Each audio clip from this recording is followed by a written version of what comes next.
Oke. Selamat malam semua teman-teman Jigo yang tercinta, terkasih, terbaik, tersayang ya. Assalamualaikum warahmatullahi wabarakatuh. Waalaikumsalam warahmatullahi wabarakatuh. Ya, malam ini kita kedatangan tamu ya, teman kita sendiri ya, dari Angkatan 25 juga, yang bergerak di bidang environmental, di biodiversity, juga tentang pangan ya, pangan-pangan organik.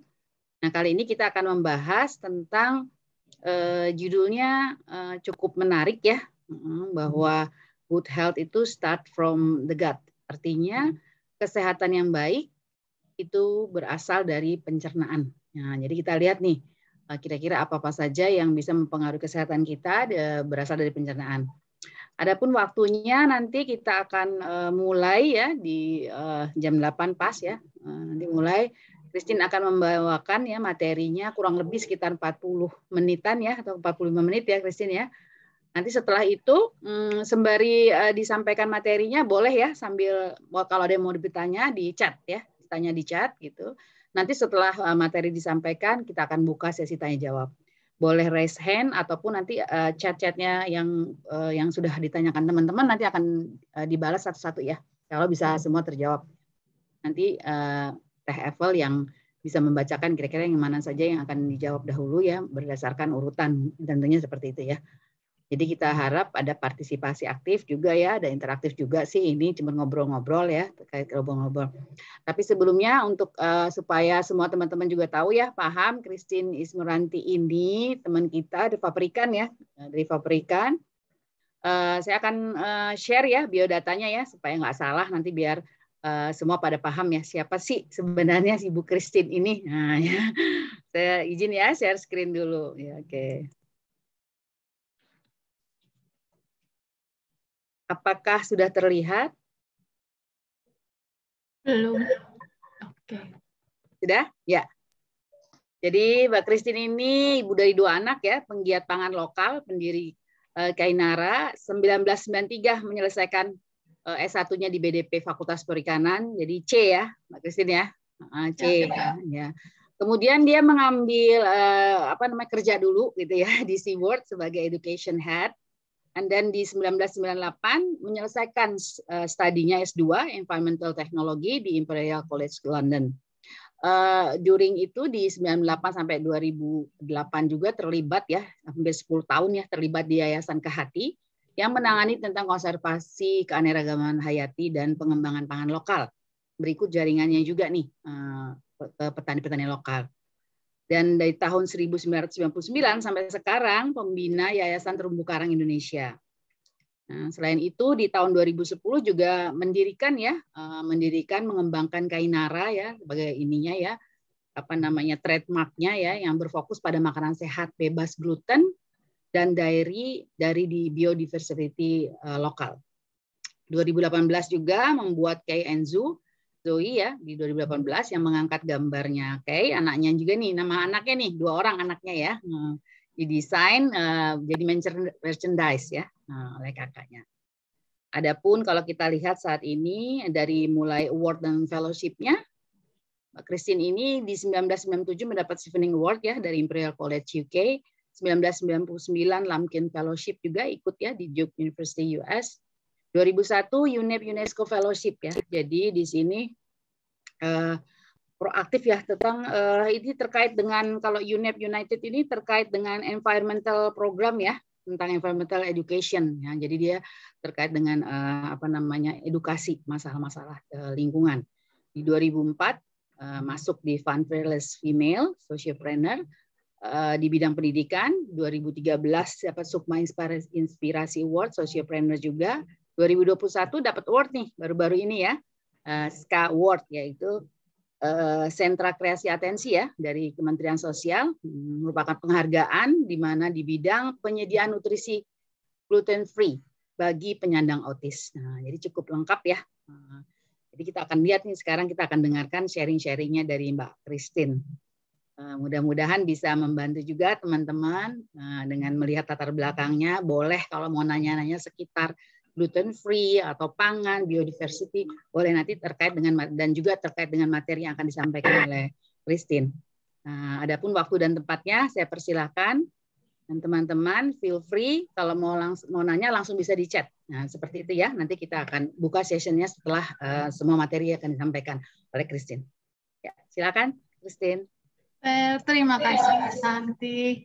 Saya share screen ya. Selamat malam teman-teman semua. Lama sekali saya tidak berjumpa dengan banyak teman-teman selain yang di kelompok 12 atau di BDP. Jadi ini kesempatan yang baik untuk menyambung tali silaturahmi dan semoga kita bisa saling tukar pengalaman ya dan tukar pembelajaran, karena saya juga di sini lebih bersifat sharing ke teman-teman apa pengalaman dan pembelajaran yang saya sudah dapatkan dari journey saya, terutama menangani KAI yang berkebutuhan khusus. Jadi banyak hal yang saya masih juga belum tahu dan masih pelajari. Dan saya akan senang bisa juga menimba ilmu dan informasi dari teman-teman malam ini. Coba saya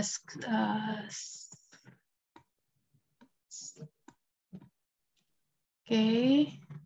Apakah sudah terlihat? Sudah. Oke, baik. Oke, sebelum saya mau mulai lebih lanjut, saya ingin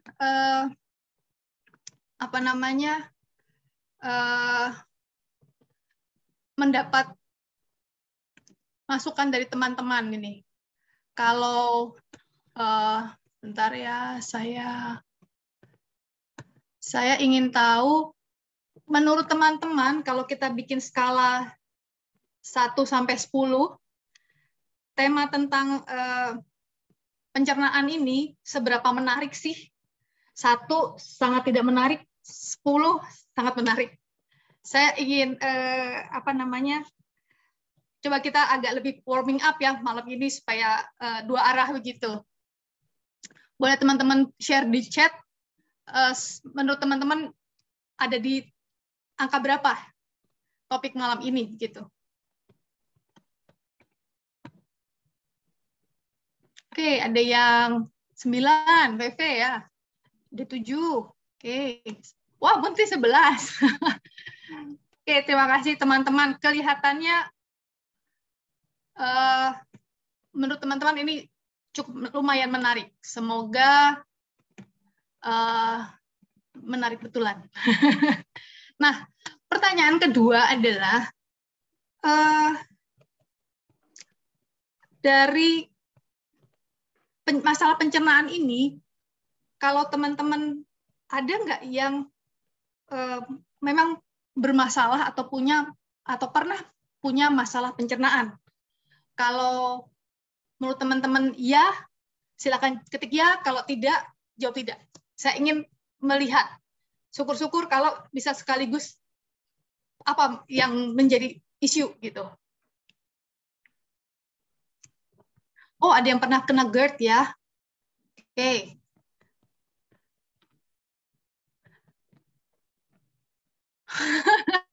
Ada yang cepat lapar. Oke.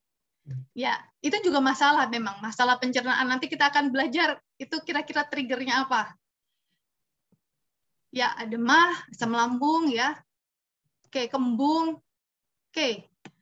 Terima kasih teman-teman. Ini jadi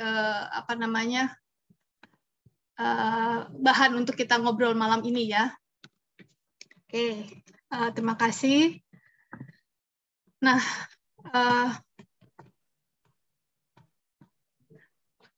oke, kalau ada AADC, ini sekarang kita ada AADP. Ada apa dengan pencernaan ini kira-kira? Mungkin teman-teman ada yang pernah mendengar istilah our gut is our second brain. Jadi kita punya 2 otak ini, otak di kepala dan otak di perut.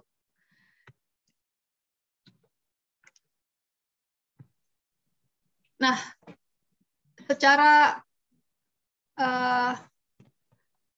secara fisik memang iya, kita memang terhubung. terhubung melalui sistem saraf dan saraf-vagus ya, atau vagus nerve. Ini di area kraniosakral itu kita memang terhubung langsung, ada sambungan dua arah dari otak ke usus dan usus ke otak. Selain itu, secara kimiawi, biokimia, kita juga terhubung dengan antara kedua otak ini melalui neurotransmitter. Neurotransmitter ini sangat berperan pada behavior dan mood. Dan inilah yang kemudian kita sering dapat istilah ada apa namanya, kalau kita lagi stres, lagi mau ujian, kita mules atau apa namanya, perut sakit, atau kemudian keringat dingin, dan seterusnya. Jadi memang ternyata si neurotransmitter ini yang sangat berperan. Di mana namanya, di usus itu ternyata memproduksi cukup banyak neurotransmitter. Bahkan serotonin itu 95% diproduksinya di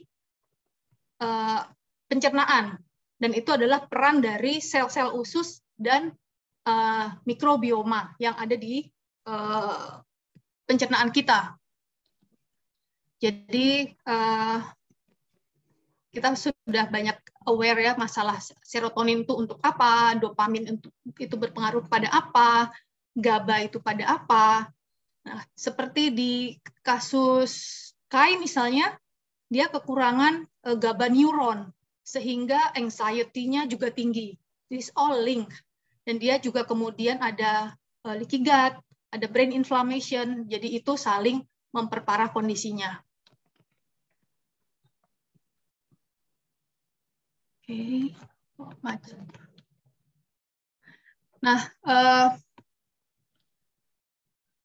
ada yang bilang bahwa, atau mengusulkan bahwa mikrobioma ini seperti organ tersendiri, organ yang ada di tubuh kita. Karena apa? Karena perannya sangat besar dan fungsinya juga solid ya, udah banyak penelitian dan research yang menunjukkan hal itu, dan dilihat secara jumlah, dia juga sangat signifikan. Sel mikroba yang ada di usus kita itu 10 kali lipat sel tubuh manusia. Dari spesiesnya juga ada yang bilang 500, ada yang bilang 1000, ada yang bilang sampai 2000 spesies. Nah, mikrobiota ini adalah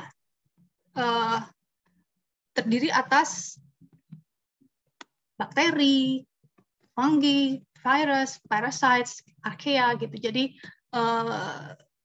sangat beragam, dan kalau kita bisa mencapai kondisi di mana good bacteria di pencernaan kita tuh sekitar 85%, itu adalah kondisi di mana kita mempunyai balance mikrobioma dalam pencernaan kita. Oke. Nah, mikrobioma ini sendiri fungsinya apa? Jadi dia mencegah kolonisasi patogen atau bakteri yang tidak baik. Kemudian 60-80% sistem imun itu ternyata dipengaruhi dan diatur oleh mikrobioma ini. Dia bisa menghasilkan vitamin K dan B12, juga melatonin, triptopan, dan sebagainya, itu dihasilkan oleh mikrobioma ini.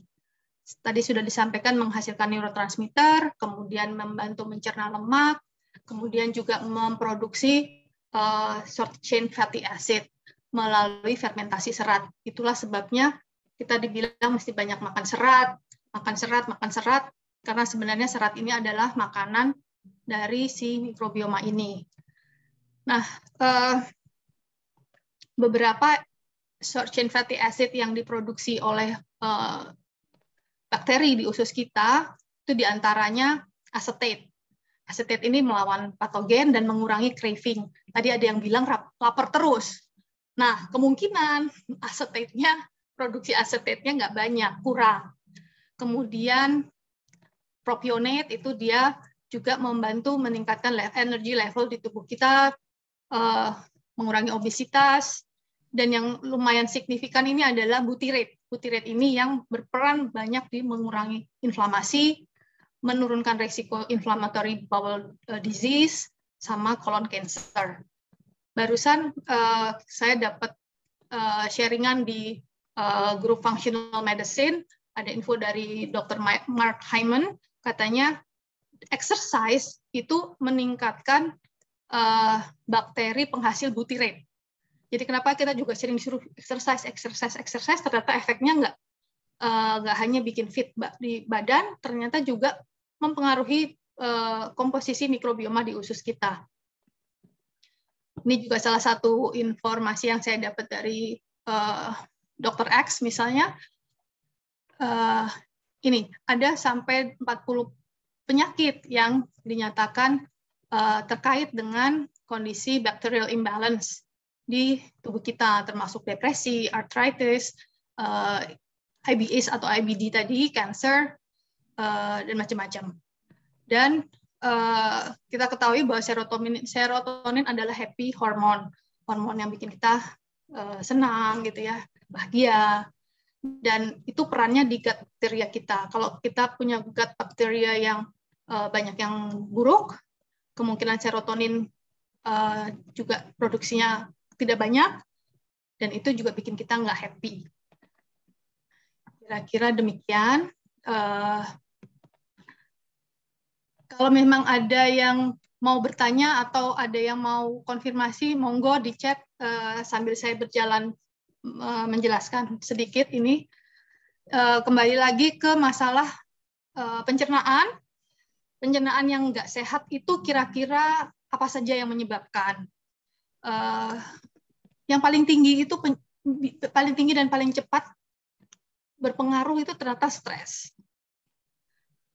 Jadi salah satu faktor utamanya itu stres, kemudian toksin, jadi racun.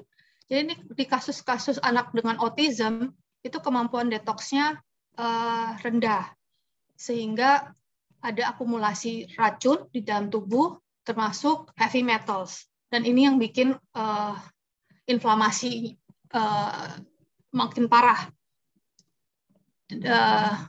Di sini juga inflamasi kronik yang tadi saya sudah sampaikan, infeksi, kemudian pencernaan tidak sehat itu juga dari pola makan kurang baik, terlalu banyak mengkonsumsi gluten, junk food, processed food, banyak sintetik, itu sangat memberatkan metabolisme tubuh.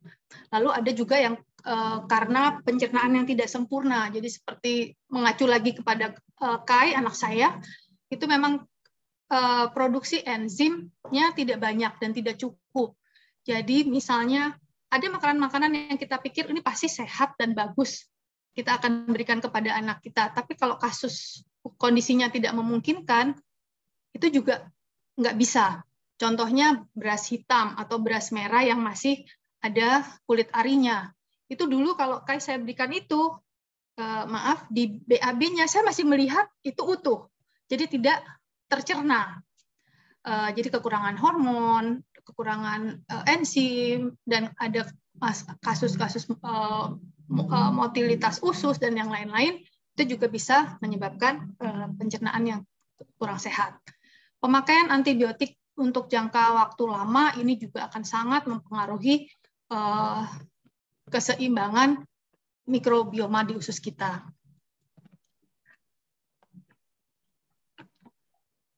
Coba saya lihat. Oke. Nah, saya sudah singgung sedikit tadi. Saya background-nya perikanan, urusannya konservasi. Saya tidak paham sebenarnya mengenai urusan nutrisi, gizi, diet, gluten, dan yang lain-lain.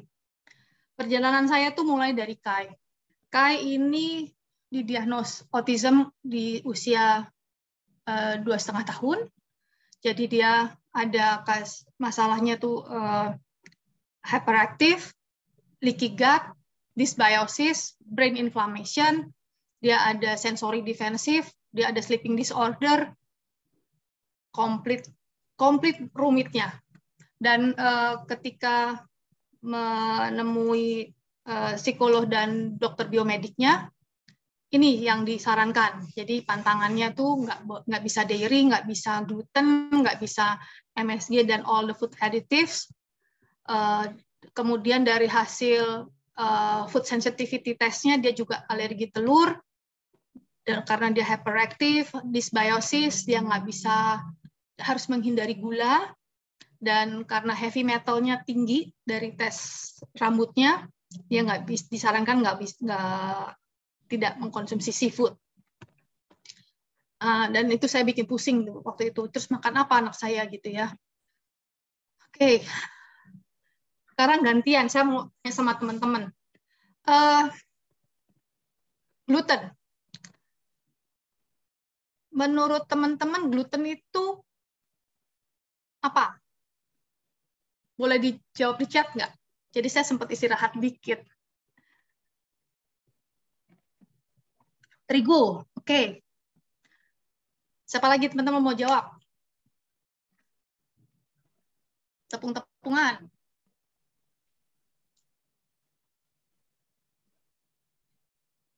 Protein dari wheat, ya. Oke. Teman-teman betul semua. Jadi gluten adalah protein rantai panjang kompleks yang ada pada beberapa serealia atau grain, yaitu wheat, rye, barley atau jelai ya. Kalau pada oat itu lebih karena oat ini ditanam dan diproses di fasilitas yang juga menanam gandum dan mengolah gandum, sehingga ada resiko kontaminasi. Kalau aslinya dia tidak mengandung gluten. Oke, terima kasih teman-teman. Senang saya kalau banyak yang semangat.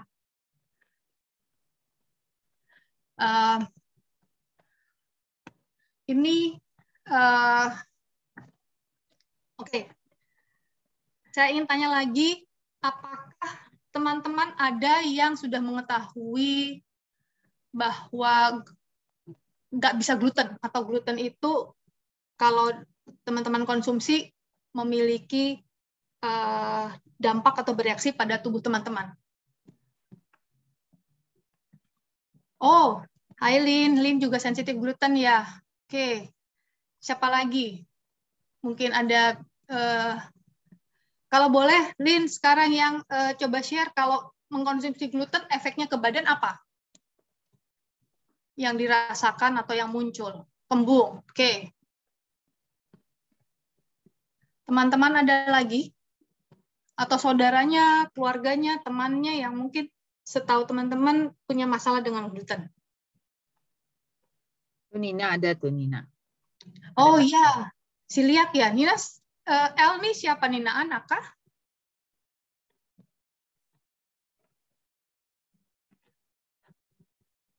Ya, ya. Oke. Dampak gluten itu memang salah satunya kembung. Kemudian ada yang bisa sampai pusing, kemudian perutnya sakit, kemudian pencernaannya bermasalah seperti konstipasi, kemudian diare atau bergantian gitu ya. Nah, di kasus yang parah itu yang celiac. Jadi kalau celiac itu dia langsung men-trigger inflamasi seperti kakak iparnya Munti ya, badannya bengkak kalau konsumsi gluten. Nah, dulu juga di Kainara itu ada consumersnya yang celiac, itu kalau menjelang Lebaran, tetangga-tetangganya pada bikin kue atau bikin kue kering, dia bisa masuk rumah sakit. Karena tepung yang bertebaran ketiup angin sampai ke rumahnya itu menyebabkan inflamasi. Dia bisa sampai nggak bisa nafas karena sesak karena saluran nafasnya inflame, atau juga masalah di perut, jadi bisa sakit parah, bisa sampai masuk rumah sakit. Jadi dampaknya macam-macam. Kalau di kasus dengan autism itu karena tadi terkait dengan dia nggak bisa memecah gluten dengan sempurna, dan karena kondisinya inflamasi dan ada leaky gut, si protein ini yang masih berantai panjang, belum terpotong semua, itu masuk di peredaran darah dan sampai di otak itu ditangkap oleh reseptor yang dianggap itu opioid ya. Jadi si gluten ini akan menjadi gluteomorfin.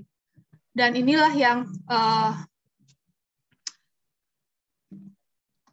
menyebabkan orang jadi kayak ketagihan, craving, kayak kecanduan. Jadi itu salah satunya. Sedangkan kalau di kasus-kasus yang inflamasi itu akan bisa menyebabkan seperti Crohn disease, colitis, IBS tadi, inflammatory bowel syndrome atau disease, celiac gitu ya. Oke, ini satu lagi yang kita tadi sudah bicara mengenai si gluten. Sebenarnya kita itu nggak perlu khawatir tentang si gluten karena aslinya si gandum, rye, barley itu kan memang nggak ditanam di Indonesia. Nah, yang bebas gluten itu banyak sekali. Kita bisa lihat di sini mulai dari quinoa yang sudah lumayan populer juga di Indonesia, ada chickpea, dan ada jawut, beras sendiri, ada cantel atau sorghum. Ada yang namanya Chinese pearl barley. Ini yang mungkin saya ingin sedikit meng-highlight buat teman-teman yang biasa mengolah atau mengkonsumsi barley atau jali ini, itu ada dua macam. Yang namanya sama-sama barley, tapi mereka sebenarnya beda jenis ya, beda genus bahkan. Yang bahayanya yang satu itu bergluten, itu yang biasanya kecil-kecil. Kalau teman-teman ke toko bahan kue atau supermarket atau mungkin pasar, ini yang import dari luar, dari Cina misalnya, itu yang sebelah kanan, dia yang Hordeum vulgare. Nah, ini yang bergluten. Sedangkan yang besar-besar, yang biasanya kalau waktu kita kecil mainan bikin tasbih-tasbihan gitu, itu yang Jobstir, dia non-gluten. Jadi dia lebih besar-besar. Dan ini yang bisa kita gunakan sebagai alternatif gluten free atau bebas gluten. Pangan lokal yang lain itu juga bebas gluten. Kita kenal umbi-umbian seperti garut, ganyong, kimpul, kleci, suwek, kemudian ada sukun-sukunan, pisang-pisangan, labu kuning, sagu, sukun. Itu semua kita bisa manfaatkan sebagai pengganti tepung-tepung yang bergluten. Nah, balik lagi ke si Kai ini ya. Dia kan diet gluten free, dairy free, atau casein free disebutnya, itu sejak 2,5 tahun usianya. Jadi makanan yang mau nggak mau kita bikin sendiri supaya memastikan ingredientnya tidak ada yang berbahaya buat Kai. Kemudian salah satu kuncinya lagi adalah harus beragam dan harus dirotasi. Ini karena si enzimnya nggak cukup. Jadi kalau teman-teman perhatikan, kita punya kebun atau sawah yang biasanya habis tanam ini, tanam berikutnya. Saya bukan orang pertanian ya teman-teman, tapi paling tidak unsur hara yang di tanah itu kan akan dimanfaatkan sesuai kebutuhan yang berbeda. Sehingga inilah yang dilakukan untuk Kai.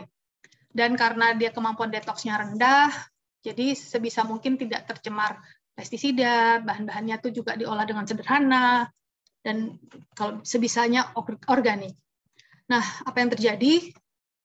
3 bulan memulai dietnya itu, itu baru meng-cut semua terigu, semua susu, telur, gula, 3 bulan ada perubahan. Dari yang tidurnya berantakan dan cuma 1-2 jam, udah mulai membaik. Emosinya lebih membaik. Dulunya tantrumnya tiap hari. Sudah mulai bisa fokus, sudah bisa mulai regulasi lebih bagus ya. Sehingga saya juga bisa mulai memasukkan ke sekolah gitu ya. Dan terutama yang saya lihat banget itu adalah daya tahan tubuhnya baik.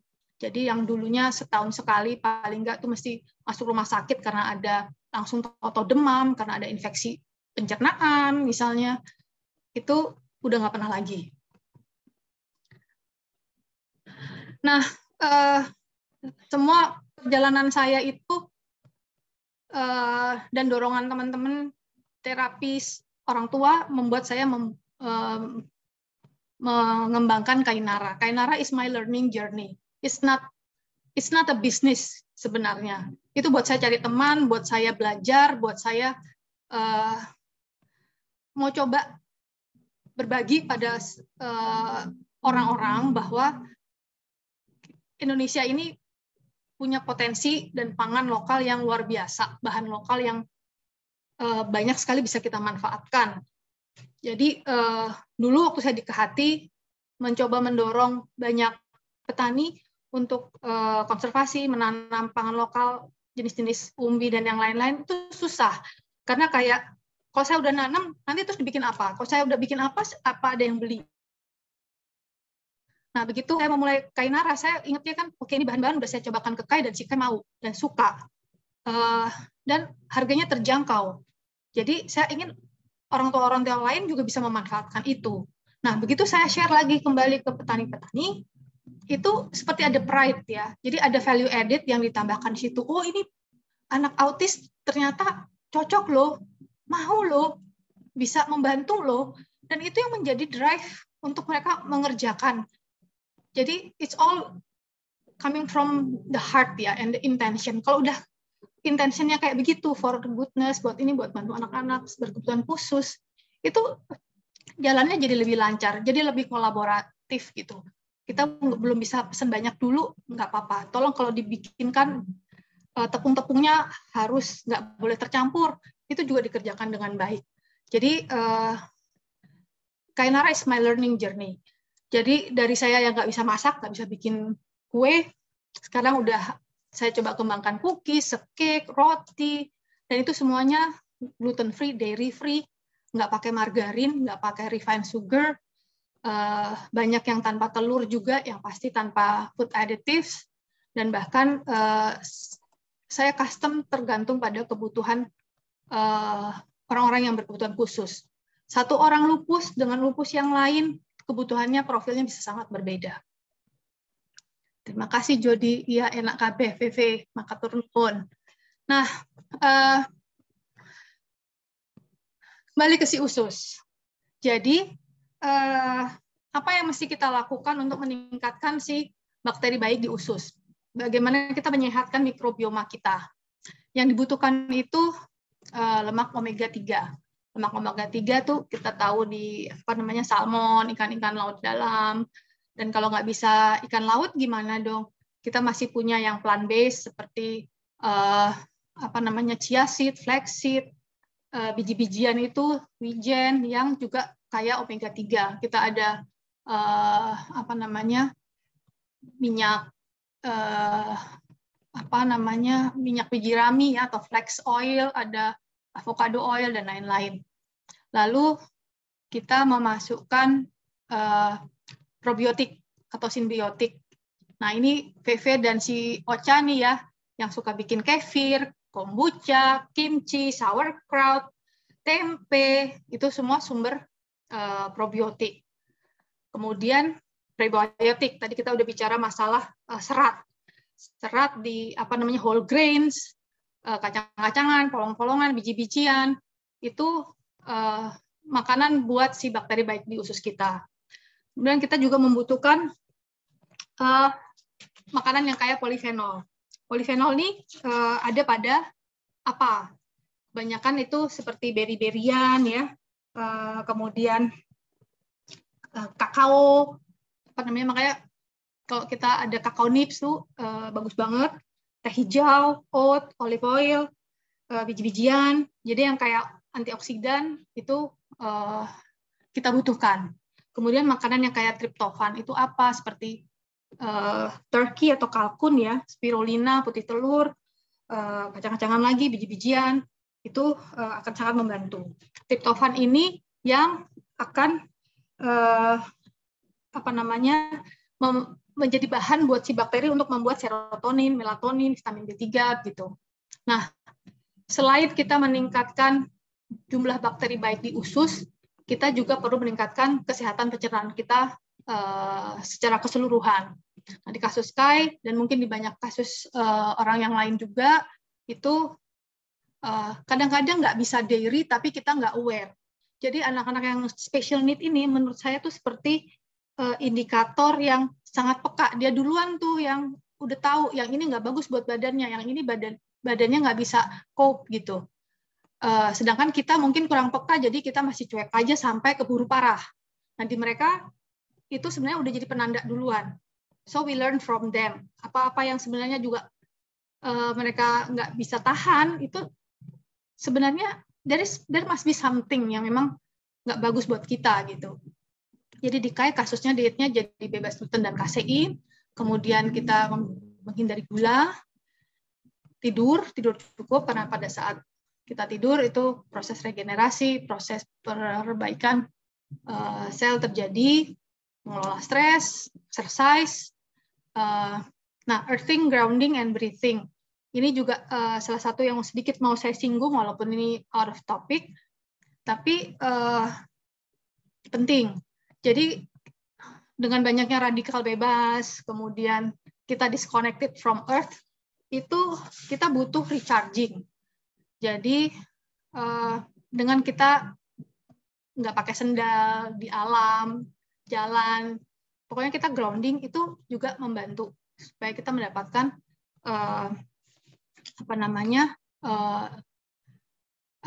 kind of merilis radikal bebas yang ada pada tubuh kita.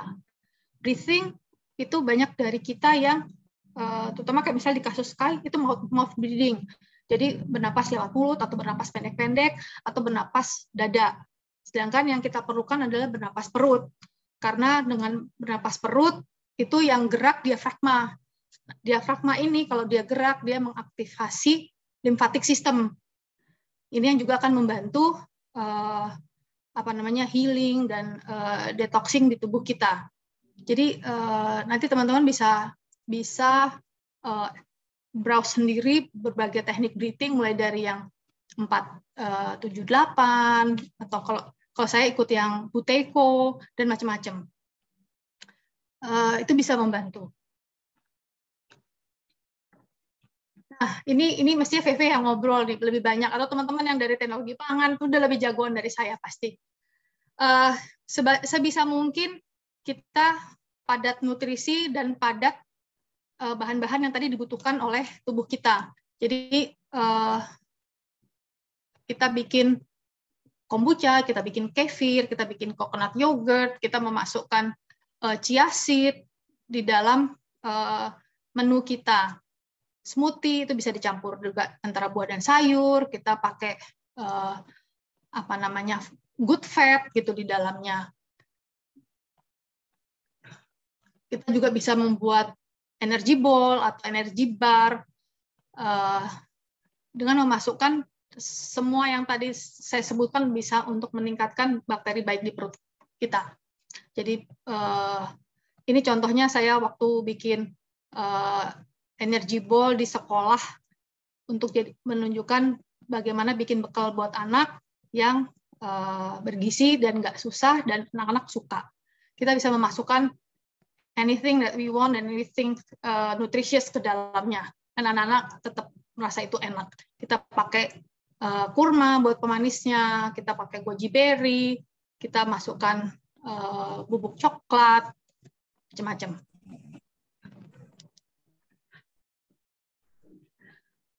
Oke.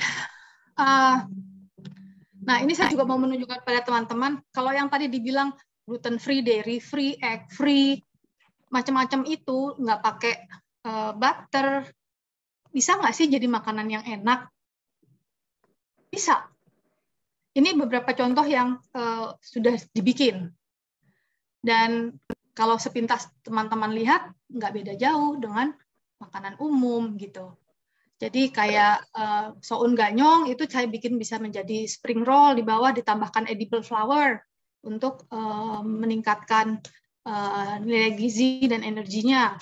Lalu bone broth itu di kiri bawah ini adalah salah satu yang sangat membantu memperbaiki gut lining, lapisan usus pada Kai dan anak-anak lain yang punya masalah dengan inflammation pada ususnya.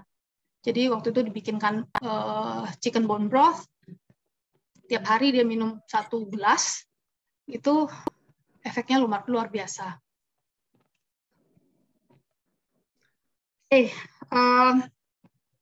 Jadi lesson learning yang saya dapat dari journey saya dengan Kai dan Kai Nara adalah kita harus bisa peka dan mengenali tubuh kita, karena setiap individu itu unik. Dan no one diet fits for all, ya. Artinya kita mesti milih diet atau pola makan apa yang sesuai dengan tubuh dan kebutuhan kita dan kondisi kita. Membuat logbook itu sangat membantu. Jadi kita bisa trace back, karena beberapa makanan atau gluten contohnya efeknya itu baru 4 hari kemudian muncul. Jadi kalau kita nggak punya logbook, kita akan susah membaca polanya. Kemudian kita akan bisa menghindari makanan yang kita nggak cocok dan bisa menyebabkan inflamasi. Kemudian intinya adalah lewat makan itu kita bisa mendapatkan makan yang benar, akan mendapatkan pencernaan yang sehat. Pencernaan yang sehat itu juga akan membuat our brain functioning well, dan itu akan membuat kita much happier, much healthier. Dari saya cukup sekian. Mudah-mudahan nggak terlalu cepat, atau nggak kepanjangan, atau nggak bikin teman-teman ngantuk. Kira-kira begitu. Santi, sisa. Ya, terima kasih atas waktunya. Pas sekali ya. Nih 20.42 selesai ya, pas 45 menit kurang lebih seperti itu ya. Selanjutnya mungkin akan ada pertanyaan ya, dibantu sama TFL untuk membacakan siapa-siapa saja yang ada pertanyaan. Mungkin bisa dirangkum pertanyaannya, akan disampaikan, akan dijawab ya sama Christine. Boleh silakan kalau masih ada lagi yang perlu ditambahkan. Boleh.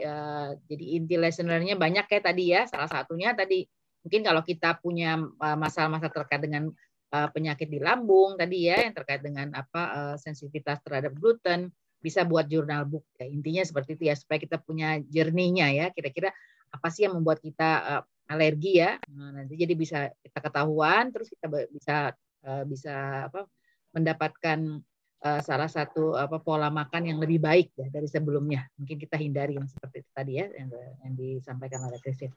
Silakan Evel membacakan siapa saja pertanyaannya. Enggak. Sebelumnya terima kasih kepada teman-teman yang sudah menyampaikan pertanyaan, komen, dan kawan-kawannya melalui chat. Saya coba baca yang pertama ini dari Lin Amelia. Mungkin ini agak keluar dari materi pokok katanya. Sejauh yang Christine duga, autism ini menurut studi terakhir kemungkinan dari apa? Sekolah anak saya kebetulan inklusi dan beberapa temannya kebetulan autis ringan sampai dengan sedang. Mau langsung dijawab? Boleh. Silakan. Jadi sampai sekarang autism itu disebut sebagai kondisi yang multifaktor penyebabnya. Jadi nggak bisa dipinpoint ini loh penyebabnya gitu.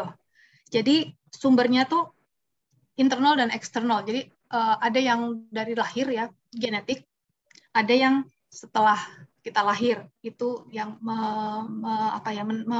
berkontribusi pada kondisi. Kalau dari sisi genetik itu kondisi-kondisi genetik yang prone atau rawan atau berbakat alergi, kemudian termasuk diabetes, autoimun, dan yang lain-lain, itu akan sangat mempengaruhi bagaimana metabolisme tubuh kita, kemampuan mendetoksifikasi, dan ada, kayak misalnya di Kai, dia memang ada brain inflamasi yang memang dari lahir dia nggak punya atau sangat sedikit neuron penghasil GABA yang ada di otaknya, gitu. Jadi ya itu nggak bisa diapa-apain, itu kondisi otaknya atau sistem sarafnya demikian. Yang lain-lainnya adalah lebih ke external faktor, misalnya kita banyak sekali polusi, chemicals, udara, tanah, air, itu semuanya banyak racunnya, banyak logam beratnya, banyak kimianya. Nah, itu yang juga membuat load bucket kita di tubuh kita itu udah too much ya.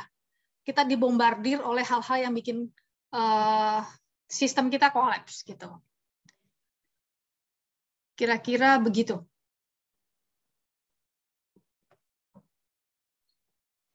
Gimana, Lin? Sudah puas dengan jawaban dari Christine? Mana Linnya? Tadi katanya masih di jalan ya? Apakah sudah sampai di rumah dan masih menyimak? Kalau masalah makin banyak, yang kelihatannya kok jadi tambah banyak ya yang kasus-kasus autism. Itu kemungkinan juga dari dua sisi. Pertama memang prevalensinya naik. Yang kedua, orang makin aware, oh ini tuh autism. Jadi kalau dulu-dulu mungkin nggak kedetek atau nggak didiagnose as autism. Mungkin dianggap hiperaktif, atau dianggap slow learner, atau dianggap macam-macam. Tapi sekarang udah lebih ketahuan, oh iya ini termasuk autism, gitu.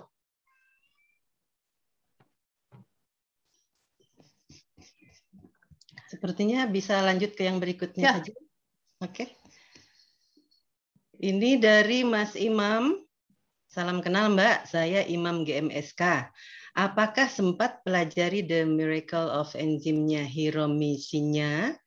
Ya. Bahwa salah satu sebab susu formula tidak baik dikonsumsi. Ini sepertinya pertanyaannya menggantung ya. Dan orangnya ini raise hand nih, gimana, Christine? Jangan pakai raise hand dulu ya, pertanyaannya lagi banyak. Saya jawab aja sedikit mengenai susu ya. Jadi intinya, silakan. Ya, saya udah baca buku Hiromi Shinya, The Miracle of Enzymes, ya. Kemudian masalah susu formula, ya. Tadi saya sengaja memang tidak memasukkan masalah dairy di dalam presentation supaya nggak kebanyakan. Tapi intinya iya. Susu formula itu sangat tinggi gula. Jadi pasti nggak baik karena we have to avoid sugar ya. Kenapa? Jadi anak-anak itu banyak yang hiperaktif, giginya rusak, malas makan yang lain, gitu. Dari situ. Jadi susu formula a big no-no. Gitu. Oke, next kayaknya Evel. Oke. Dari Profesor Munti Yuhana, kakak ipar saya. Maaf. Kakak ipar saya sensitif gluten. Ini kayaknya jadi customer ini ya, customernya Kainara ya. Sepertinya hanya berupa komen saja ya. Yeah. Jadi dilanjutkan dengan yang berikutnya. Ini tadi dari siapa nih? Faisal. Kang Faisal, terima kasih sudah ikut join di sini ya. Kang Faisal, Masya Allah Mbak, motif di balik produk ini. Ntar aku bantu forward ke relasiku yang anak-anaknya ada yang autis juga. Terima kasih. Nah, dari Uda Daniel juga tadi ada sempat nanya ya, Uda Daniel masih standby. Yakult itu sebenarnya fungsinya apa katanya Christine? Yakult itu kan sebenarnya dari yogurt ya, milk yogurt. Tapi karena dia pabrikan, dia isinya tinggi gula. Tinggi banget gulanya. Belum lagi kita ada pengawet dan macam-macamnya. Dan bakterinya cuma satu macam, satu strain ya. Jadi saran saya, kalau kita butuh probiotik, yogurtnya bikin sendiri. Bikin sendiri saja, kita bisa akan mendapatkan yang lebih kaya, atau kita mencari sumber probiotik yang lain. Tadi kan kita udah tahu bahwa ada produk-produk fermentasi lokal yang udah banyak dibikin, si tempe, si kefir, kombucha, sauerkraut, kimchi gitu ya. Yogurt kita juga bisa bikin coconut yogurt. Mau bikin milk yogurt juga bisa, atau milk kefir gitu juga bisa gitu. Tapi jangan yang high sugar gitu. Kira-kira begitu ya, Pak. Sudah. Masih dari Uda Dani lagi. Order Kainara itu dengan online ya atau IG? Ada websitenya, ada marketplace-nya, bisa di Shopee, bisa di Topet. Kalau klik IG Kainara di bio ada linknya, silahkan. Bisa dikonsumsi oleh orang dewasa kan? Katanya kalau ada masalah dengan asupan ke orang normal. Nah, jadi ini begini ya, waktu dulu awal bikin Kainara itu sempat ada cerita bahwa ada satu toko yang dia juga menjual produk-produk yang untuk otis, tapi diminta oleh orang-orang tuh jangan pasang pelang dong, karena orang malu berbelanja di sana. Jadi dulu tuh masih kayak begitu. Tapi kalau sekarang sih orang udah lebih open, lebih terbuka, lebih nggak merasa ada isu gitu. Ya nggak masalah, memang anak autis atau siapa gitu nggak usah dipakai ditutupin. Kemudian pertanyaan kedua adalah, kalau ini untuk berkebutuhan khusus, bisa nggak atau boleh nggak atau oke nggak kalau dikonsumsi oleh orang yang tidak punya masalah? Jawabnya adalah sangat oke, karena dari sisi ingredient, dari sisi function, dia akan jauh lebih bermanfaat dan lebih aman dikonsumsi. Tinggal masalah kita perlu banyak re-educate our tongue ya, lidah kita gitu. Kadang-kadang ekspektasi kita misalnya cookies itu masih manisnya tuh level manisnya segini gitu yang terbiasa. Nah, kalau di Kainara saya memang tidak mau semanis itu. Jadi level manisnya beda gitu. Sehingga kalau yang sangat suka manis pasti akan kaget, kok nggak manis gitu. Tapi buat yang udah terbiasa mengurangi gula, itu bahkan masih ada yang minta, boleh nggak saya minta dikurangi lagi gitu manisnya, sampai begitu. Kira-kira demikian. Monggo Eva. Dari udah sudah ya, belum ada lanjutannya lagi. Terus tadi di awal kan saya pernah baca tuh ada tulisan Mas Samhari tentang kalau misalnya telat makan perutnya kram. Rupanya itu memang serius. Kirain tadi bercanda.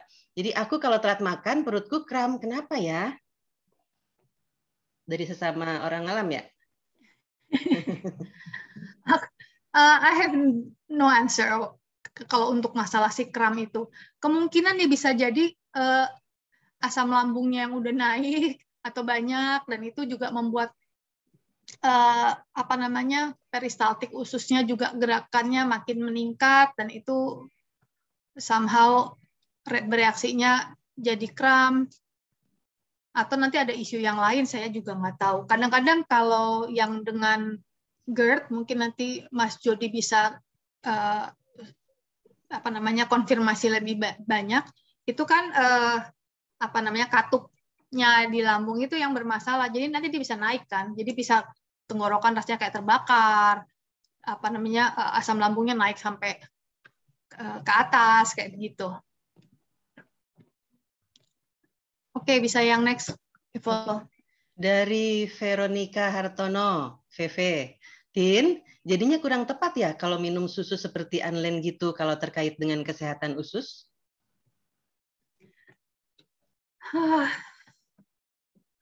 Sebenarnya sih gini nih, kita bisa cari alternatif yang lebih safe barangkali ya. Makanya di susu sapi itu kan suka ditambahin macam-macam yang GOS, FOS, inulin, apa segala macam gitu ya, kalsium difortify dengan macam-macam. Itu kan sebenarnya untuk memastikan bahwa asupan mikronutrien, mineral dan sebagainya itu cukup.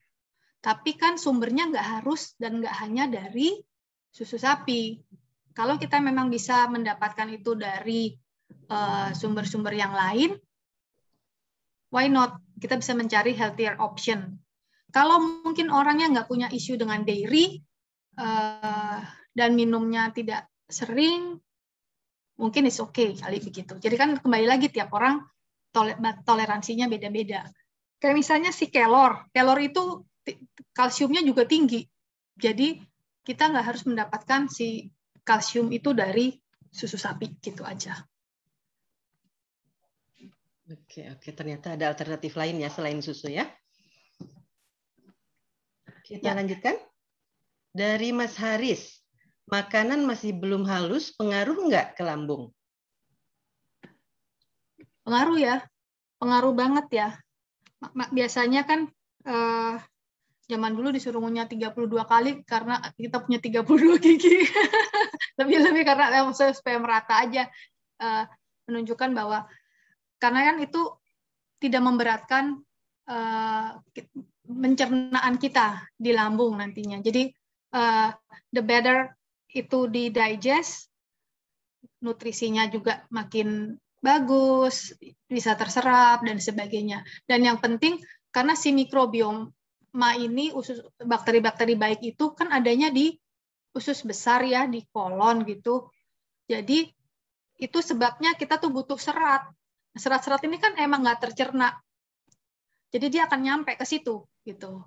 Akan nyampe ke usus besar untuk jadi makanannya si bakteri-bakteri ini. Kalau kita nggak makan serat, kita hanya makan yang easy to digest sampai di lambung aja, ini si mikrobiomanya nggak dapat makan gitu. Lanjut. Ya. Dari Irma, berarti susu kambing itu lebih sehat ya?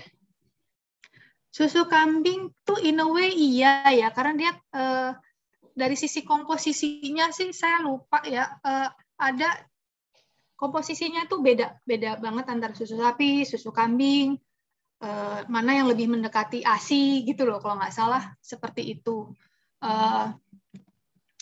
Dan kaseinnya juga lebih rendah gitu.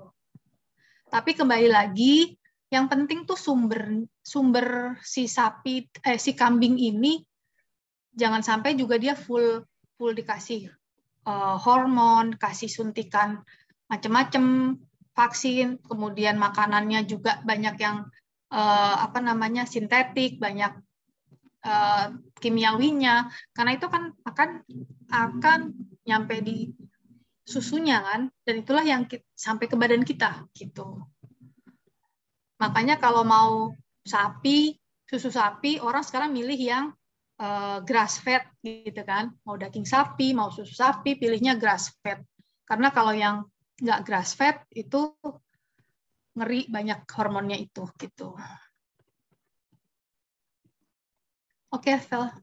Ini ada yang direct message nanya di mana dapat bibit kombucha dan berapa harganya, apakah bisa dijawab? Oh, itu VV nanti. Oh, oke, nanti kita bisnisnya si Rosa, anaknya VV. Oh, oke. Nah, kembali ke Mas Samhari. Kelor itu daunnya atau apanya? Ya, daunnya. Daunnya ya. Ini nanti untuk kelor ada sesi khusus. Jangan aku, teman-teman yang lain mah pasti banyak yang lebih jagoan. Dari Mas Jody, alpukat juga bisa untuk mensubstitusi susu? Bisa ya. Dan sudah dirasakan juga manfaatnya ya. Nih, makanya disebut sama Veve juga nih, minum kelor juga produksinya jeng meni. Betul banget. Nih dari Ayang Bebeb.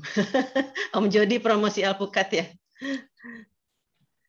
Karena dari Mas Haris, karena sekarang gigi sudah berkurang, kalau makan cepat kenyang, tapi cepat juga lapar. Begitukah?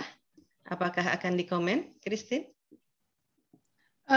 Kalau menurut saya sih, ya mungkin kalau si sebah itu ya karena tadi jadi berat ya di lambung karena semua masih dilimpahkan dan dihibahkan ke si lambung buat memprosesnya.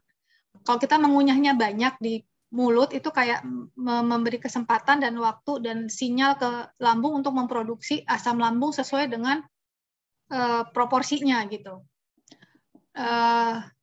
Apa namanya, kalau sebah mesti dicek lagi ada makanan-makanan yang menyebabkan banyak gas, kemudian mikrobiomanya berarti mungkin kurang seimbang sehingga produksi gasnya juga jadi lebih banyak. Cepat lapar ya karena itu tadi nggak ada serat-serat ya yang buat makanan mikrobioma di usus besar kita gitu. Jadi itu bisa ditambahkan sedikit. Kadang-kadang kita makan nih taburin aja sedikit biji-bijen gitu ya. Kemudian apa namanya ada kita makan almond beberapa biji itu untuk bisa membantu gitu. Oke, lanjut Ya. lagi. Ini banyak komen cukup rame dari teman-teman komedian kita. Saya lewatin aja ya. Ya. Dari berikutnya dari dia nih. Ini apakah sama dengan ketofastosis ya? Low sugar, no karbo, dan no minyak? Mungkin agak mirip-mirip ya antara satu dengan yang lain dietnya. Kalau ketofastosis kan dia apa namanya carbs-nya diatur. Kalau sangat minim ada kalau di apa namanya mungkin dengan diet yang lain urusan si karbonya tidak seperti di ketofastosis masih mengkonsumsi karbo misalnya gitu. Kalau kasus Sikai karena dia juga lektin, dia lagi nggak bisa memproses lektin, jadi dia nggak bisa kacang-kacangan gitu ya, dan dia nggak bisa beras kan. Jadi sekarang beras coklat itu juga paling tinggi lektinnya. Jadi sekarang saya akhirnya beralih ke shirataki kayak begitu. Oke. Berikutnya, ini tambahan dari Profesor Munti Yuhana untuk lebih meningkatkan keragaman mikrobiota usus. Makin banyak jenis sumber asupan yang diolah. Sederhana. Ya, jadi diolah sederhana kuncinya dan raw. Ya. Sederhana, oke. Karena itu sumber prebiotik ya. Iya, betul. Prebiotik. Sumber prebiotik, oke. Dari Kang Faisal nih. Sebentar.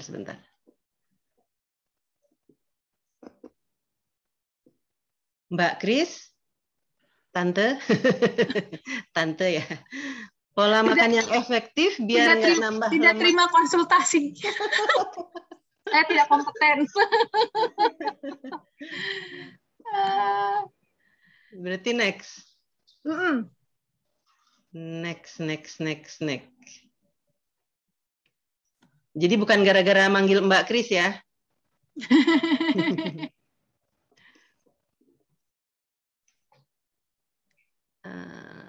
Kris, mungkin juga bisa diceritakan sedikit tentang kegiatan Kainara dengan beberapa komunitas yang terkait dengan autis dan mungkin AOI, terutama untuk kampanye kesehatan. Dari Mas Jody. Gimana ya? Ya intinya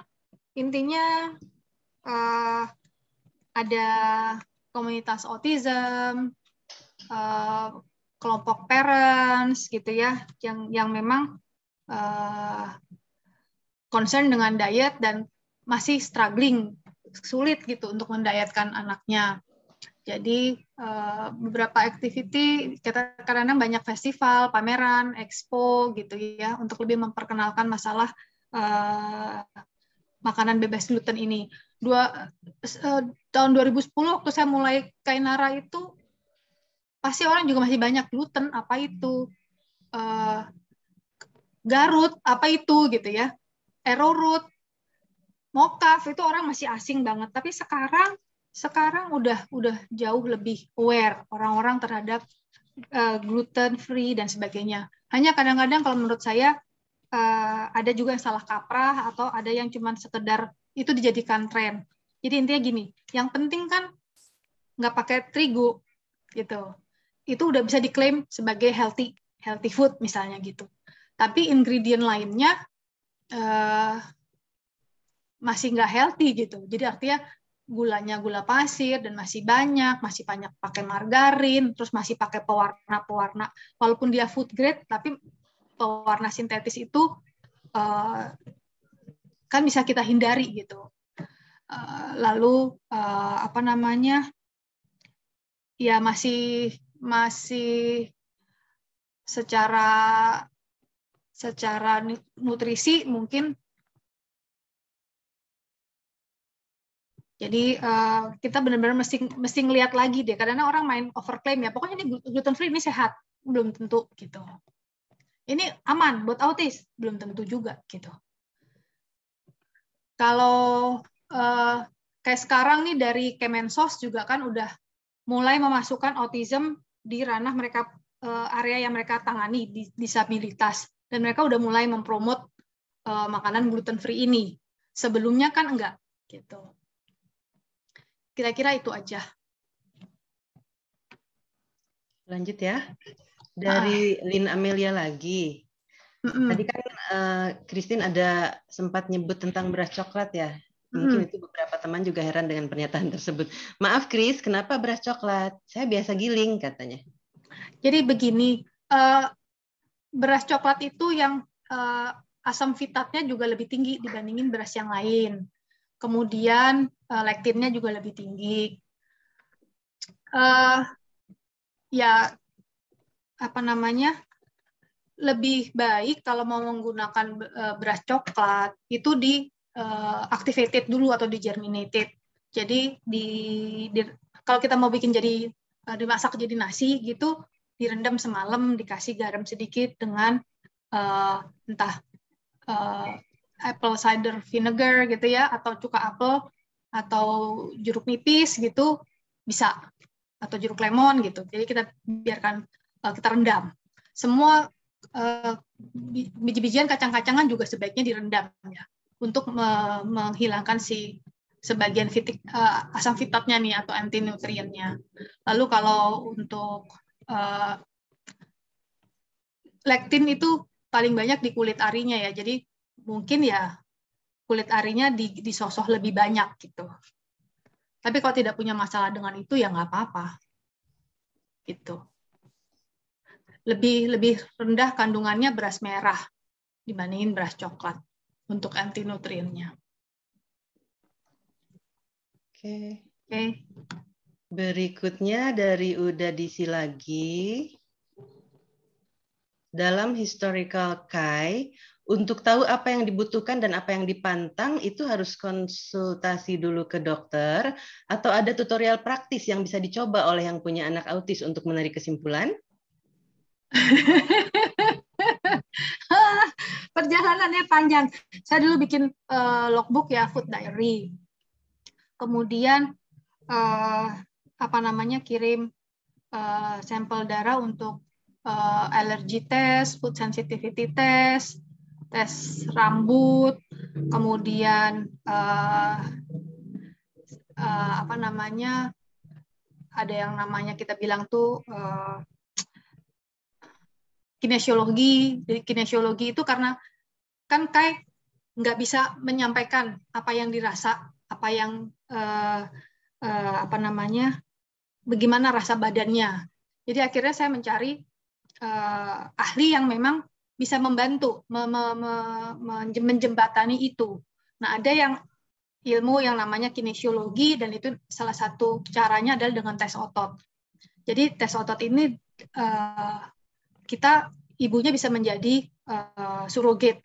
Jadi artinya saya bertindak sebagai KAI gitu, lewat proses inilah ada tahapannya untuk jadi badan saya yang dicek untuk mengecek apa yang dia cocok nggak cocok.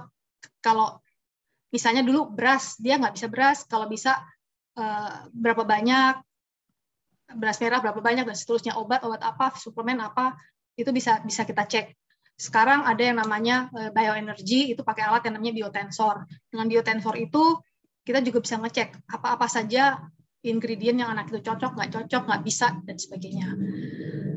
Kira-kira begitu. Kalau mau yang lebih lewat lab, itu ya bisa ke Prodia gitu ya, atau ke lab yang lain, Leiders Lab dan lain-lain untuk melakukan food sensitivity test ini. Jadi dari situ akan keluar profilnya apa jenis-jenis makanan yang kita bisa tolerir, sedang. Jadi kalau nggak bisa sama sekali itu merah, kalau sedang itu kuning, kalau bisa itu dia hijau gitu.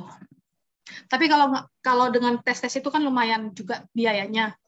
Kita bisa jadi detektif buat diri kita atau anak kita ya lewat tadi itu. Kita punya jurnal, kita mengamati.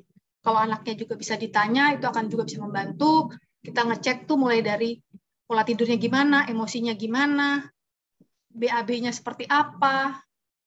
Itu kita cek semua itu. Begitu. Next. Tadi ada yang terlewat nih dari Profesor Munti juga. Tetap menambahkan ya bahwa satu jenis bakteri saja kemampuan gennya bisa menghasilkan ratusan jenis enzim. Ini membantu kecernaan ya, bukan pencernaan ya. Ya. Oke. Oke, yang berikutnya. Siapa nih salam kenal lagi? Oh, dari Mas Imam ini salam kenalnya ke Prof Munti nih. Berarti itu nanti konsultasi ke itu ya. Konsultasi langsung ya. Ini dari Ayang Bebeb, dari Mas Arief. Mbak Kris, ada datanya nggak? Berapa banyak penderita autis sekarang ini? Dan apa penyebab terbesar atau terbanyak? Kalau di Indonesia sih data yang belum ada yang bisa reliable ya. Jadi memang dari pemerintah, dari Yayasan Autisme segala macam memang masih problem tuh, masih isu untuk berapa sih yang autism di Indonesia ini? Karena namanya juga Autism Spectrum Disorder, ASD. Jadi it's a spectrum. Spektrum itu luas bagaikan si pelangi ya. Jadi ada yang mild, ada yang severe, dan ada yang dari non-verbal sampai verbal, ada hiperaktif sampai hipoaktif. Jadi agak susah ngedeteknya. Tapi yang pasti di luar, kayak di Amerika, di Eropa, itu data-datanya menunjukkan trennya sangat meningkat. Dan memang dari prevalensinya tuh dari yang laki-laki, anak laki-laki lebih banyak daripada anak perempuan yang menyandang autism ini. Sebabnya seperti yang tadi saya sempat share, ya memang dia itu kayak environmental indicators. Makanya di Kainara saya pakai capung. Capung itu kan indikator kesehatan ekosistem. Kalau ekosistemnya sehat, capungnya banyak, ya kan? Jadi,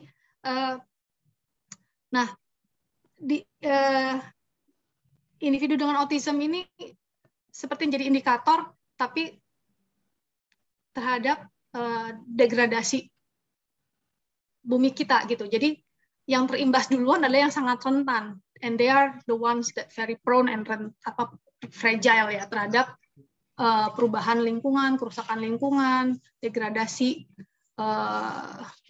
habitat gitu. Jadi itu sih. Sekarang apa coba kita terpapar oleh chemical berapa banyak dalam sehari coba? Kalau kita lihat ya. Oke. Monggo. Berikutnya dari Kang Faisal lagi. Mbak, tuh udah dibilangin jangan bilang Mbak biar mau jawab. Banyak juga nih komunitas autism dari keluarga yang tidak mampu.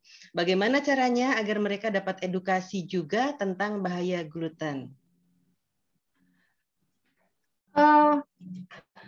Saya kira sih sekarang udah lumayan meluas ya, gadget itu sampai kemana-mana dan lebih terjangkau. Jadi akses terhadap YouTube lah, TikTok lah itu kayaknya lumayan bisa gitu. Kemarin tuh saya diminta oleh Mendikbud ya di P4TK untuk TK dan playgroup tuh kalau nggak salah. Jadi mereka punya jaringan guru-guru seluruh Indonesia gitu dan pemerhati lingkungan, pemerhati pendidikan untuk TK dan di bawah TK itu. Nah itu mereka juga aktif untuk bikin seminar-seminar Zoom online yang mengcover seluruh Indonesia untuk di-share masalah nutrisi, gizi, karena juga banyak yang masih berat badan kurang, belum lagi yang masalah stunting, masalah macam-macam. Jadi memang intinya sebenarnya kita nggak usah memusingkan dulu ini gluten free apa segala macam, enggak, karena itu akan membuat orang tuh takut ya, apalagi orang yang di daerah atau yang dari ekonomi kurang mampu gitu. Tapi intinya adalah bagaimana makanan yang disediakan itu kita optimalkan nutrisinya dan kita minimalkan yang nggak bagusnya. Itu aja sebenarnya udah make a big difference. Artinya gini, kalau misalnya kita dapat sayuran, kalau itu yang berpestisida, kan kita bisa dengan pakai perendaman dulu, pakai garam misalnya, atau pakai asam jawa untuk mencoba mengurangi kadar pestisidanya. Lalu bagaimana memasaknya juga nggak sampai lonyok, lodoh, bolak-balik dipanasin gitu ya. Kemudian eat rainbow, artinya juga makanannya bervariasi, beragam, sayurannya beragam, makanan sayuran buah-buahannya juga diperbanyak. Seperti itu dulu. Lalu tidak makan junk food, anak-anak nggak jajan di luaran yang makanan pabrikan, kemasan, snack-snack seperti itu. Makanannya back to kalau kita bilang tuh makanan-makanan yang nggak highly processed gitu, nggak banyak gula dan sebagainya. Itu aja dikerjakan, kita udah bisa lihat banyak perubahan. Sebenarnya itu. Dan balik lagi ke masalah gluten, sekarang udah makin banyak opsi-opsi yang memang kayak Mimoka misalnya, atau di mana gitu dengan Dewan Ketahanan Pangan ya di Indonesia tuh mereka udah rajin gitu mencoba membuat modifikasi menu-menu pangan lokal non gluten misalnya. Dan itu mau pakai sagu, mau pakai singkong, sukun, itu udah banyak. Jadi bisa dipakai gitu. Oh iya, PAUD, TK dan Prateka ya, saya lupa. Oke, kira-kira gitu Mbak Eva. Oke. Dari Kang Faisal udah dapat jempol ya. Terima kasih Kang Faisal ya untuk pertanyaannya yang cukup banyak dari awal tadi. Tadi kan ada Nina bilang tentang itu ya, celiac disease ya. Itu sudah dibahas sama Christine kan? Yang Apa dari itu? Nina tadi, yang celiac disease. Oh, sudah. Udah ya. Berarti pertanyaannya belum ada lagi nih. Belum ada lagi. Apakah mau langsung ke Mas Imam yang raise hand? Kita persilakan.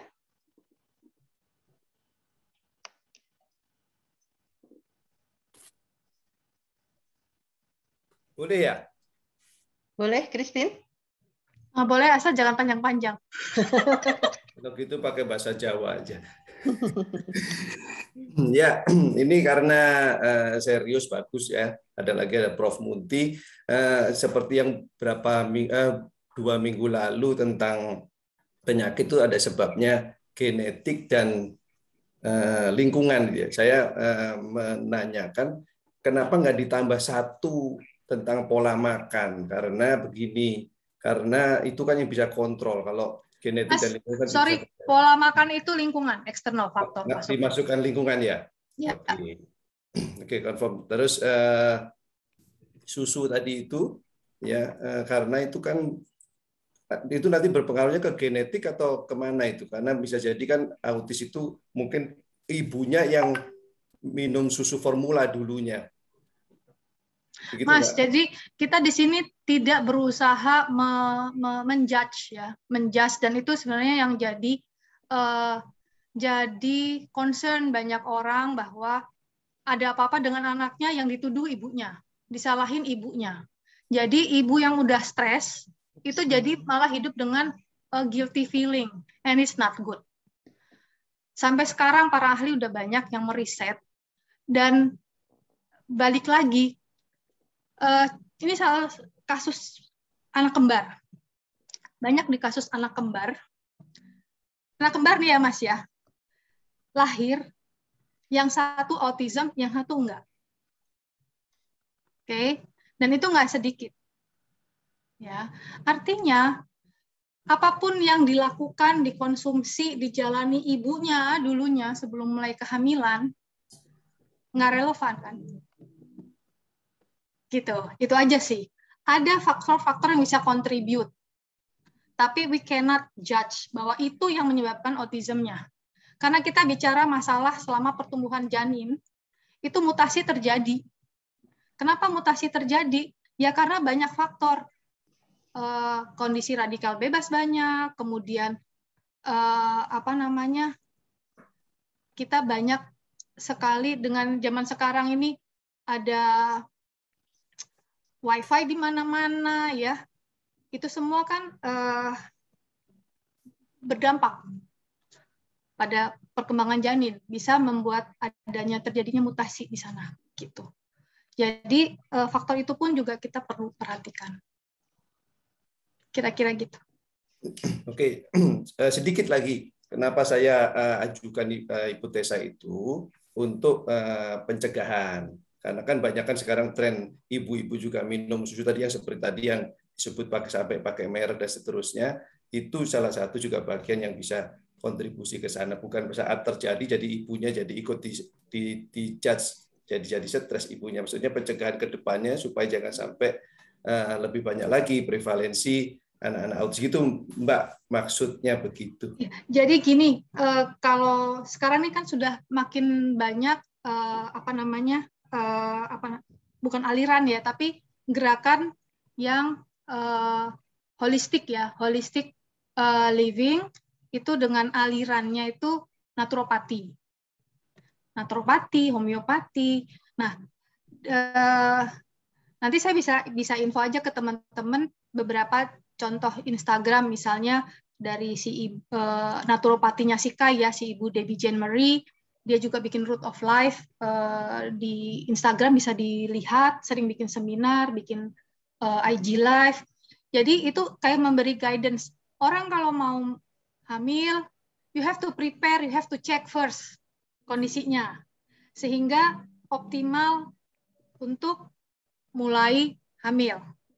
Jadi saya sangat setuju bahwa harus dipersiapkan. Harus dipersiapkan, ada proses detoksnya, ada proses macam-macamnya, supaya proses kehamilannya itu bisa lebih lancar sampai ke kelahirannya nantinya, begitu. Karena banyak hasilnya, apa yang mungkin selama ini dia alergi, dia ada inflamasi nggak ketahuan, ada tiroid, ada ini, ada itu root cause-nya dicari, dan itu yang diberesin dulu sebelum memulai kehamilan. Plus mungkin ada beberapa tes yang bisa dilakukan untuk membantu menentukan dia harus bagaimana. Dan satu hal lagi nih, buat selama hampir semua dari kita nih kalau hamil pasti dikasih vitamin dan asam folat, betul? Iya, betul. Teman-teman masih ingat ya? Betul. Itu juga salah satu yang ditengarai bisa mencetuskan problem-problem ya di anak kita. Apapun, mungkin yang autism, ada alergi, autoimun, dan yang lain-lain. Jadi vitamin-vitamin yang kita konsumsi sebaiknya dalam bentuk yang memang ready untuk diserap oleh tubuh, gitu. Jadi ada bentuk-bentuk yang nggak cocok, dan itu yang diberikan karena itu yang lebih murah, lebih sintetik gitu ya. Jadi kita mesti cari natural form dari si vitamin-vitamin itu. Jadi kita harus lebih teliti Kalau memang harus mengkonsumsi vitamin, pilihlah yang dalam form yang memang itu paling mudah diserap oleh tubuh, sehingga dan tidak banyak sintetik chemicals-nya. Itu aja. Ya, setuju. Jadi folate yang Oke. yang diminum adalah folate ya, bukan folic acid. Itu salah satu contohnya. Ya, Oke, setuju. Christine, ini masih banyak lagi pertanyaan nih. Oke, Gimana? sip. Dari Mas Arief, tips-tips mengolah makanan secara sehat mungkin perlu diberi catatan. Ada tips-tips untuk mengolah makanan sehat mungkin? Sebenarnya common sense ya. Jadi kalau sayuran, kalau dia banyak tadi Munti sampaikan kalau ada yang bisa kita konsumsi mentah, itu akan lebih bagus karena enzimnya masih full. Tapi nggak semua dari kita itu tahan dan bisa dengan all raw. Jadi kita mesti ngecek ke badan kita sendiri. Kalau banyak raw, ternyata kita begah, kembung, dan sebagainya, masih belum bisa tuh sampai ke tahap itu. Jadi kita mesti kurangi raw-nya. Tapi diolah yang cepat, nggak sampai lonyot misalnya gitu. Jadi masaknya cepat. Terus kalau daripada ngerebus, itu akan masih lebih bagus kukus misalnya kayak gitu. Daripada goreng, masih lebih bagus panggang gitu ya. Kira-kira demikian. Yang berikutnya dari Uda Dani lagi. Terpenggal nih. Kepo aja, bila ada makanan yang terlanjur termakan yang merupakan pantangan si anak autis, apa ada troubleshooting untuk penanganannya? Chemical atau semikal? Ya, jadi kalau misalnya yang dimakan itu masih gluten atau dairy, itu kita bisa bantu dengan enzim. Jadi ada enzim-enzim yang bisa membantu mencerna. Bahkan ada enzim yang memang untuk mendigest kasein atau dairy tadi, gluten. Ada juga vitamin yang enzim yang untuk bin assist. Jadi yang kita nggak bisa ke polong-polongan itu, nggak bisa lektin atau nggak ada yang fenol, nggak bisa fenol, itu ada enzimnya yang bisa membantu. Tapi kalau MSG nggak ada yang bisa bantu. MSG nggak ada yang bisa bantu? Jadi once itu udah masuk ke anak kita atau yang memang itu udah bisa bikin quote and quote error ya. Jadi banyak yang langsung jadi hiperaktif, lagi loncat-loncat, banyak ketawa-ketawa, susah tidur, gitu. Oke, apa lagi? Ini dari Mas Imam tapi ke Mbak Feve. Ke Mbak Feve, berarti silakan Feve untuk membaca dan menjawabnya. Yang berikutnya dari Nina, kalau aku pas keracunan gluten, aku biasanya minum arang aktif, lumayan menolong. Bagaimana tuh? Ya, benar. Apa namanya? Activated charcoal ya namanya ya. Ya, itu dia karena kadang-kadang kalau efeknya makan yang bergluten dia akan begah ya, banyak ngeluarin gas. Jadi dan itu efek-efeknya dibantu dinetralkan dan diserap oleh si arang aktif. Arang aktif itu biasanya bisa kita dapatkan di mana tuh, Christine? Di marketplace juga banyak ya, atau di toko-toko yang untuk healthy. Sama dengan Norit. Ya, sebenarnya Norit isinya activated charcoal. Tapi kadang-kadang isinya kita pilih ada yang dari bambu activated charcoal, ada yang nggak bentuknya serbuk gitu. Gitu. Oke. Ini waktu sudah menunjukkan pukul 21:28. Sepertinya saya segera kembalikan saja ke Santi ya. Karena sebentar lagi sudah mau selesai acaranya. Ya. Terima kasih Mbak Evel, tadi sudah dibacakan semuanya ya. Mudah-mudahan bisa terjawab ya teman-teman pertanyaan-pertanyaan seputar masalah pencernaan, masalah pola makan juga tadi ya dikasih tahu sama Mbak Christine. Nah terakhir mungkin ada yang bisa disimpulkan mungkin ya dari semuanya ini. Silakan Mbak Christine, masih ada waktu nih sekitar 2-3 menit lagi. supaya kita saling mengingatkan ya sama teman-teman untuk generasi kita ke depan lagi, dan juga bagaimana kita nanti juga bisa mengambil pelajaran nih dari materi yang tadi disampaikan oleh Christine. Silakan Christine untuk kesimpulannya dari materi ini. Christine-nya menghilang. Kemana wajah cantiknya nih? Ya, jadi balik lagi ke jadi bagaimana kita membuat pencernaan kita sehat, intinya begitu. Tadi sudah ada beberapa tips-tips dan rekomendasi, dan itu nggak harus susah dan nggak harus mahal, dan kita bisa lakukan sedikit demi sedikit yang membuat kita nyaman, sehingga itu akan bisa menjadi pola dan kita bisa terapkan. Kira-kira begitu. Dari teman-teman saya mau minta feedback-nya dong hari ini, malam ini. Sharing-sharingannya gimana? Ya, boleh di chat disampaikan. Ditulis di chat ya. Ya, bagaimana feedback-nya untuk sesi ini? Kurang lebihnya, apakah sudah bisa melihat gitu secara besaran ya, secara besaran yang bisa akan diterapkan nanti nih pola makan kita selanjutnya nih.